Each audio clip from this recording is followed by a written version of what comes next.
The marketplace was alive with the scent of fresh fruit, the chatter of merchants, and the sound of coins exchanging hands.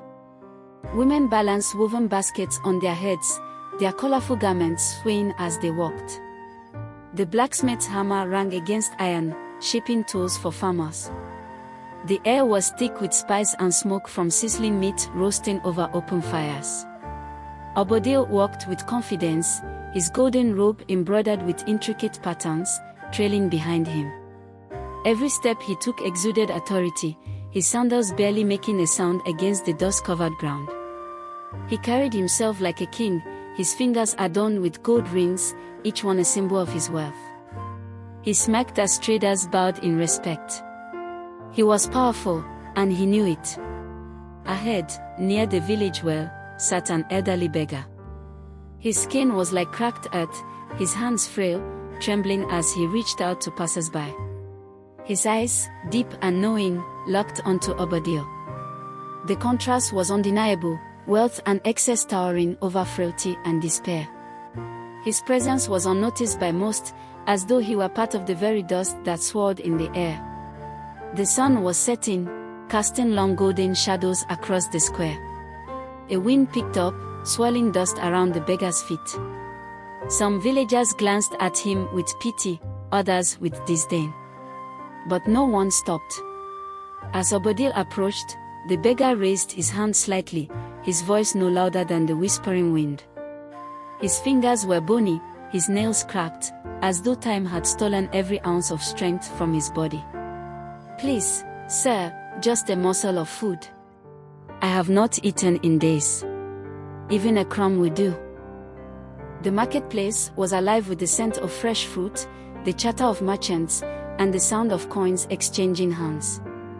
Women balanced woven baskets on their heads, their colorful garments swaying as they walked. The blacksmith's hammer rang against iron, shaping tools for farmers. The air was thick with spice and smoke from sizzling meat roasting over open fires. Obodil walked with confidence, his golden robe embroidered with intricate patterns, trailing behind him. Every step he took exuded authority, his sandals barely making a sound against the dust-covered ground. He carried himself like a king, his fingers adorned with gold rings, each one a symbol of his wealth. He smirked as traders bowed in respect. He was powerful, and he knew it. Ahead, near the village well, sat an elderly beggar. His skin was like cracked earth, his hands frail, trembling as he reached out to passers-by. His eyes, deep and knowing, locked onto Obodil. The contrast was undeniable, wealth and excess towering over frailty and despair. His presence was unnoticed by most, as though he were part of the very dust that swirled in the air. The sun was setting, casting long golden shadows across the square. A wind picked up, swirling dust around the beggar's feet. Some villagers glanced at him with pity, others with disdain. But no one stopped. As Obodil approached, the beggar raised his hand slightly, his voice no louder than the whispering wind. His fingers were bony, his nails cracked, as though time had stolen every ounce of strength from his body. "Please, sir, just a morsel of food. I have not eaten in days. Even a crumb will do." The beggar slowly stood, his frail frame straightening in an unnatural way. The bones in his back cracked audibly as he lifted himself to full height. He did not blink, did not flinch. A hush fell over the marketplace, the wind ceasing as if holding its breath. The silence stretched too long, making some uncomfortable. "Then I leave you to your wealth, Obodil. May it bring you all you deserve." No one saw the old man leave. One moment, he was there. The next, he was gone. Vanished into the air like mist. But Obodil did not care. He had mocked the week before. What was another poor soul to him? But that night, the winds shifted. Nightfall draped its heavy cloak over the village. Obodil's mansion stood like a golden beacon, towering over the modest homes of the common folk. Its grand pillars gleamed under the silver glow of the moon, casting long shadows across the courtyard. The oil lamps burned steadily, their flames flickering in a strange, rhythmic pattern. Inside, a lavish feast was laid out: roasted lamb, spiced rice, exotic fruits, and honeyed bread. Obadiah laughed as he raised the golden goblet to his lips, the wine within as dark as rubies. The sound of silverware clinking against porcelain echoed through the grand hall. But as he lifted the cup, an eerie gust of wind swept through the room, snuffing out the candles. The servants gasped, looking around nervously. "Light the lamps." "Where are the servants?" One by one, his friends excused themselves, their faces uneasy. The air had changed, thick with something unseen. Shadows seemed to stretch longer, and the once warm glow of the lanterns felt cold. Soon, Obadiah was alone. The room was silent, too silent. Then, the whispers began. At first, they were soft, like wine through the trees. But soon, the voices grew louder, surrounding him, whispering in a language he did not understand. Shadows moved along the walls, shifting, stretching. In the darkness, a shadow formed, the shape of an old, frail man. The beggar. His hollow eyes glowed dimly as he stepped forward. "Did you think you would never pay?" Obadiah's hands trembled slightly as he set down the golden goblet. He scolded himself. What was this unease creeping into his bones? The laughter of the guests had faded, and now, he sat alone in his grand hall, the only sound the soft crackling of the dying embers in the fire pit. Then, another whisper. This time, closer. "Did you think you would never pay?" His breath hitched. His eyes darted around the room, searching for the source. But the only thing moving was the flickering shadows on the walls. Then, a shape shifted. Not a shadow, something else. A figure, standing at the far end of the room. The beggar. Obadiah leaped from his seat, knocking over a platter of fruit. His heartbeat thundered in his chest. The figure remained still, watching him. Who dares enter my house?" The beggar did not speak. He only lifted one hand, bony fingers pointing straight at Obadiah.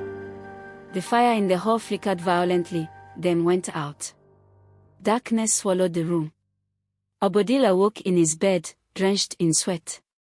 The events of the night before played in his mind like a terrible dream, yet the fear still clung to him. He tried to shake it off. It had to be a trick of the light.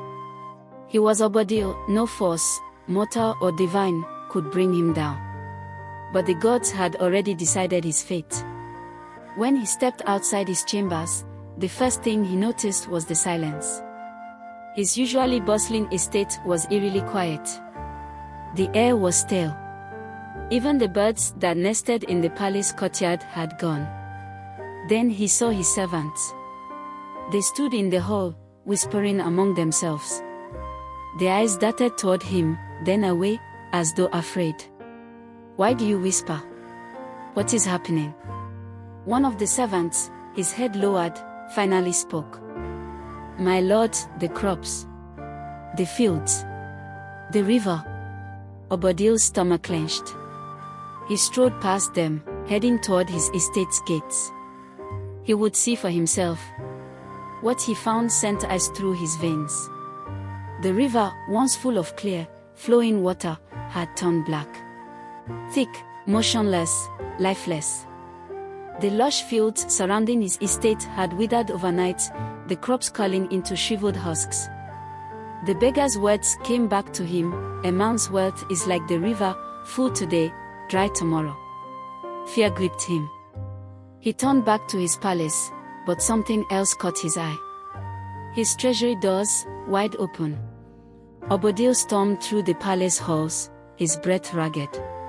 Servants pressed themselves against the walls as he passed, avoiding his gaze. He reached the treasury vault and froze. His gold, his silver, his riches. Gone. Who has done this? I will have their heads. But there was no thief to blame. The locks were unbroken. The doors had not been forced open. His wealth had simply vanished, as if the earth itself had swallowed it whole. His mind reeled. His breath came in sharp gasps. His fortune, the very foundation of his power, had crumbled overnight. And then, a laugh. Soft, distant, yet unmistakable. The beggar's laugh. Obodiah spun around, his eyes wide. But there was no one there. Days passed. Obodiah's wealth continued to fade. Merchants refused to trade with him, fearing the misfortune that seemed to follow him. His livestock fell ill. His servants began to leave, one by one. His name, once spoken with admiration, now carried whispers of a curse. But he still had one hope. The beggar. If he could find him, he could undo this. He had to. He would beg, if necessary. He would give him whatever he wanted. For the first time in his life, Obodiah, once the most powerful man in the city, was searching for a man with nothing. Please. Have you seen him? The old man, the beggar who sat by the well. But no one had seen him. Not since that day in the marketplace. It was as if he had never existed. Obodiah fell to his knees, gripping his hair in frustration. His breath shuddered as realization crept in. He had mocked a man who might not have been a man at all. By the time a month had passed, Obodiah's mansion was no longer his own. His debt consumed his estate, his name erased from the records of power. His fine robes had turned to tattered cloth. His stomach clenched with hunger. He had nothing. And one morning, as he stumbled through the marketplace, this time, not as a ruler, but as a beggar, he saw something familiar. His place. The same dusty spot beside the well. He collapsed onto it, his body too weak to go on. And as he sat there, hands trembling, he noticed something. A man, wrapped in a simple cloak, watching him from the shadows. The beggar. A man's wealth is like the river, full today, dry tomorrow. Obodiah's breath caught. He wanted to speak, to beg for mercy. But the beggar only smiled, a knowing, final smile. And then, he vanished into the wind. The gods do not punish out of cruelty. They punish to teach. And sometimes, the greatest lesson is loss. What we give to the world returns to us. Obodiah thought himself above fate. But no man is above the lessons of life. Tell us, do you believe in karma?